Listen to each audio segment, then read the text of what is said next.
Akam Love Story olyapmiz-da. Aka, Love Story'ga kameradan qo'rqmasligingiz uchun ibodan master class. Davay. Qarang, tasavvur qiling, sizga deyapti 16-asrlardasizda.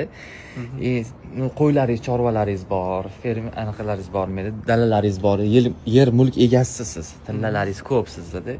Takoy derski berishingiz kerak obrazni, chunki siz hech narsadan qo'rqmaysiz. Joriyalaringiz bor sizni. Jonimni takoy ertalab turganingizda abdas olib kelishadi. Takoy yuvib qo'yishadi qo'lingizni. Ana shunaqa obrazlarsiz. Siz takoy derski sizni to'yingiz bo'ladi shunaqa. Endi tasavvur qilishni o'rgat shu narsani. Tasavvur qiling dedim-ku. O'shani o'rgat endi.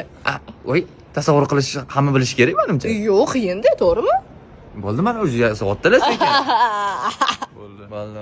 Bor, qarang o'yna. Endi sani galing.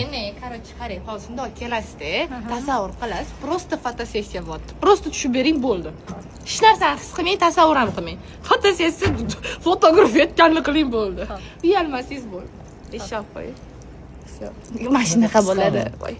Master class mana shunaqa bo'ladi. Sen master emas, ana takoy o'zini ishini bilmaydigan odamga o'xshaysan. Takoy motivatsiya berib yutib ketaman deyotgan. Motivatorman. Yaxshi keldinglarmi, aka?